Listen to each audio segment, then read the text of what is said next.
তো প্রথম স্ত্রী সম্পর্কে সামান্য কিছু ইনফরমেশন দিয়েছে। তোমার বউ মানে ম্যাডাম তো রাতুলের সাথে দেখা করতে এসেছে। কোন রাতুল? অনেকের বন্ধু রাতুল। একটা ফোন কল ওকে আবার রাস্তার ফকির বানিয়ে দেয়। মামা তুই তো আমার থেকেও পাক্কা খেলোয়াড়। এই যে দেখেন, এটাই তার প্রমাণ। হ্যাঁ ভাই, দেখলে তো বিপদে পড়ছে। ঠিক আছে, আমি এখনই আসছি।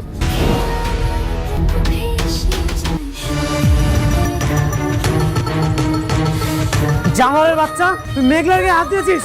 ফকির নেমের জন্য তুই আমার কলা তো জানোস তুই আমি কে? আমি কে তুই সেটা জেনে রাখ। আমি অনিক চৌধুরী। ওকে জানিস? এই অনিক চৌধুরী ওয়াইফ।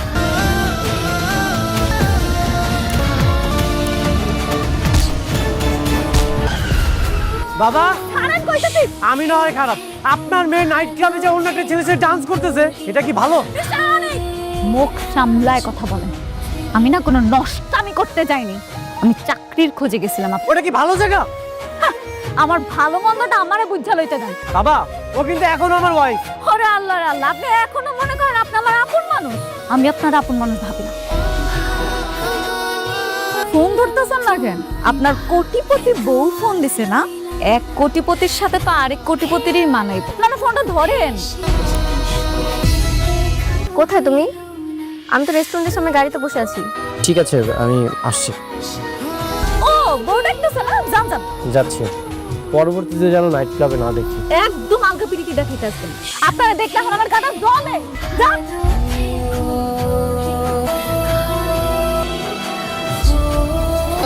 জামাই তো সব সত্য হয়ে গেল, তাই না? আমরা কি না খেয়ে আসছিলাম? হ্যাঁ আমি অসুস্থ, এখনো তো মরে যায় নাই। আমি বুঝতে পারি না লোকটা যে আমার এমন করবো। তুই অনেকের ফোন দিয়ে আইতে কইছিলি না? অনেক বাইরে যদি আমি কল না দিতাম তাহলে তুই এই বিপদ থেকে বাইরে হতে পারতি।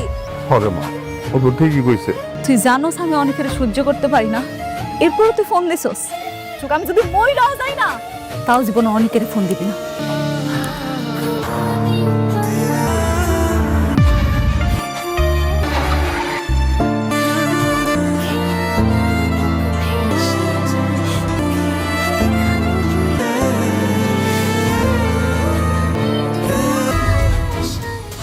মামা তুই তো আমার থেকেও পাক্কা খেলোয়াড়।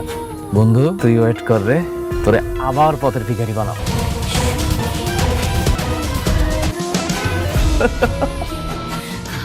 এরকম হো হো করে হাসতেছো। অনেকের দ্বিতীয় বইয়ের খবর পেয়েছে, আর সেই খেলার সম্পূর্ণ চালটা আমার হাতে। অনেক আগে একটা বড় লোকের মেয়ে ওকে পছন্দ করতো, সেই বড় লোকের মেয়েটাকে বিয়ে করে আবার সে বড় লোক হয়ে গেছে। সেই মেয়েটার ফোন নম্বর এখনো আমার কাছে আছে। একটা ফোন কল ওকে আবার রাস্তার ফকির বানিয়ে দেয়। তোমার বন্ধু এই অল্প সময়ের মধ্যে দুইখান বিয়ে করে ফেলছে। তোমাদের বিয়েটা তো এখনো সম্পন্ন করলো না। আঙ্কেল আপনার অনেক অধৈর্য। শুনেন, মানুষের একটা স্বপ্ন থাকে, রাস্তার ফকিরকে আর একবার রাস্তায় নামানো।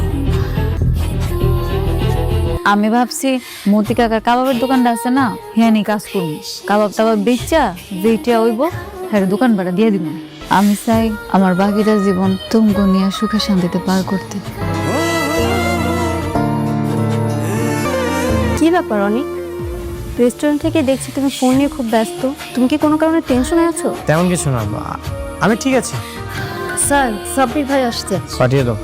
আসসালামু আলাইকুম স্যার। ওয়ালাইকুম আসসালাম। তুমি? তার সঙ্গে কিছু জরুরি কথা আছে। আচ্ছা তাহলে তোমরা বসো। সাব্বির, কি হয়েছে? তোমার বন্ধু রাতুল সে অলরেডি জেনে গিয়েছে তুমি বৃষ্টি ম্যাডামকে বিয়ে করেছো।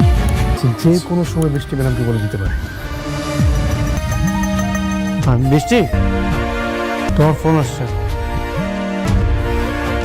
কে বলছেন? রাতুল? কোন রাতুল? অনেকের বন্ধু রাতুল। তুমি এক সময় আমাকে ফোন করতে অনেকের সাথে কথা বলার জন্য। আমি সেই রাতুল। আপনি তো অনেকের সব সম্পত্তি বেমানি করে লিখে নিয়েছেন। কিন্তু অনেক আরো বড় বেঈমান।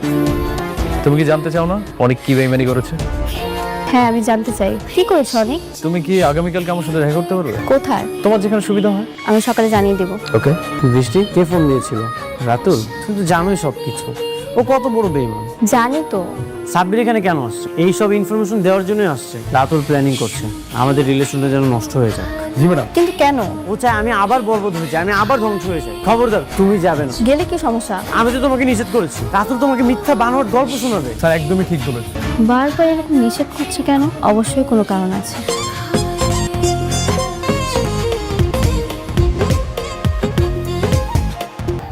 আরে আপনি দেখি আগেই চলে এসেছেন। কেন ডেকেছেন আমাকে? সব কথা তো আসলে সব জায়গায় বলা যায় না। কি বলতে যাচ্ছিলেন আপনি? হ্যাঁ বন্ধু অনি, তোমার বউ মানে ম্যাডাম তো রাতুলের সাথে দেখা করতে এসেছে। কে? কোথায় আছো তোমরা? ঠিক আছে, আপনি কি জানেন যে আপনি অনিকের দ্বিতীয় স্ত্রী? অনিক তার প্রথম স্ত্রীকে ডিভোর্স না দিয়েই আপনাকে বিয়ে করেছে। শালা কত বড় বেঈমান! এখন আপনিই বলো, বেঈমান কি আমিই না অনি? আপনি বড় বেঈমান, এটা কখনো হতেই পারে না। ও দুইটা মানুষকে ঠকাচ্ছে, আর আমি তো ওর সামান্য কিছু অর্থ নিয়েছিলাম ঠকিয়ে। আপনার এইসব মিথ্যা গল্প আমি বিশ্বাস করছি না। অবুঝ বালিকা, শুনেন, অনিক আপনাকে সব মিথ্যা কথা বলেছে। আপনি চাইলে আমি আপনাকে প্রুফ দিতে পারি, কারণ অনিকের বিয়েতে আমি ছিলাম। ছবি, আজকাল তো এআই এর মাধ্যমে যে কোনো ধরনের ছবি এডিট করা যায়। দেখুন, বাস্তব আর এআই এর মধ্যে অনেক পার্থক্য আছে। বেঈমান, তুই আমার সবকিছু কেড়ে নিয়েছিস। ও তোমাকে কি বলতে এসেছে? বেশি কিছু বলি নাই, তোর প্রথম স্ত্রী সম্পর্কে সামান্য কিছু ইনফরমেশন দিয়েছে। বৃষ্টি, তোমাকে বলেছিলাম না ও নিশ্চয়ই তোমাকে মিথ্যা কোনো গল্প শোনাচ্ছে। তুই তো দেখি ইনস্ট্যান্ট পোল্টিভাস, তুই অভিনয়ের জন্য সেরা রে বন্ধু। তুই আমার সকল সম্পত্তি নিয়ে গেছিস, কিন্তু এখন আমার আর বৃষ্টির মধ্যে কোনো যদি ঝামেলা করার চেষ্টা করি, তোর কিন্তু খবর আছে। বৃষ্টি চলো। বৃষ্টি, ছবিগুলো দেখবেন না? আপনাকে আমি সত্যি বলছি না মিথ্যা বলছি? রাতুল, তোর খবর আছে। রিল্যাক্স, আমার সামনে আমার বসের গায়ে হাত দিবা, এটা তো হয় না। তোর বসকে বলে দিস, এর পরিণাম কিন্তু ভালো হবে না। সত্যিটা আর কতদিন লুকা রাখবি? সত্যি কখনো ধামাচাপা থাকে না। মন খারাপ? বাবাকে বল। সামথিং ইজ রং বাবা, আমার কেমন যেন সন্দেহ হচ্ছে। আচ্ছা, কি হয়েছে সেটা বল না আমাকে। আগে আমি নিজে শিওর হই, তারপর তোমাকে বলবো। ওকে, আমাকে না বলতে চাইলে তুই তোর হাজবেন্ডকে বল। ওকে বললেও হবে না, তুমি শুধু আমার জন্য দোয়া করো, আমি যা ভাবছি সব যেন মিথ্যে হয়। ঠিক আছে। আরে অনেক যে বাবা, বৃষ্টিকে কল করছিলাম, টেনশন হচ্ছিল, এই জন্যই চলে আস। ফোনটা তো আমার রুমে, আমি খেয়াল করিনি। ফোনটা নিয়ে আসো, চলো আমরা বাইরে কোথাও ঘুরতে যাই। আমার এখন যেতে ইচ্ছে করছে না। যা না, বাড়িতে ঘুরে আয় না, দেখবি তোর মনটা ভালো লাগবে। যা। আচ্ছা ঠিক আছে, তোমরা বসো, আমি আসছি। হঠাৎ করে বৃষ্টিকে দেখলাম যে মনটা খারাপ। আমি আমার মেয়ের কষ্ট সহ্য করতে পারি না। তুমি এমন কিছু করো না আমার মেয়ে কষ্ট পায়। কখনো তোমার কাছ থেকে যদি আমার মেয়ে কষ্ট পাই, আমি কিন্তু কত খারাপ হবো তুমি বুঝতে পারবে না। স্যার আমাদের রেস্টুরেন্টে আসেন। স্যার আমাদের রেস্টুরেন্টে কি খাবেন? দেশি আনাস নাকি? স্যার আছে। ওই একজন আইতাছে কাস্টমার। তোর দ্বারা হইব না, আমি যাইতাছি। দে দে দে, আমার দে। এখানে বসো। স্যার কি লাগবে বলেন? হ্যাঁ, একটা মেনু কার্ড দাও। তুমি? আপনারা এখানে কি করেন? সবাই যে জন্য এখানে আসে, আমরাও সেই জন্য এখানে এসেছি। আমার দোকানে আসছেন কেন? এটা তোমার দোকান? তোমরা দুজন এমন ভাবে কথা বলছো, মনে হচ্ছে তোমরা খুব ভালো করে একে অপরকে চিনো। কি মিস্টার অনিক, আপনি বলেন আপনি আমার চিনেন কিনা? তুমি কি ওকে আগে থেকে চিনো? কি হলো, কথা কইতেছেন না কেন? কোন হ্যাঁ, চিনেন যেহেতু, তাহলে এটাও কোন কিভাবে চিনেন? কিভাবে পরিচয় হয়েছে তোমাদের? ও আমাদের অফিসে কাজ করতো। কি কাজ করতো? ঝাড়ু দেওয়া থেকে শুরু করে ফ্লোর মোছা আর অনেক ধরনের কাজ করতো। তারপর একটা ঝামেলা হয়েছে, এই জন্য বের করে দিয়েছিলাম। তাহলে এসব আমাকে আগে কেন বলনি? অফিসিয়াল ব্যাপার তো, প্রয়োজন মনে করিনি। আচ্ছা, আমরা অন্য কোথাও মুভ করি। মেঘা, আমি স্যারের অফিসে কাজের বুয়া ছিলাম তো, আমার দোকানে বসে খাইলে স্যারের আবার মান ইজ্জত থাকবো না। চলো। তুমি বাবা কার কাছে এসেছো?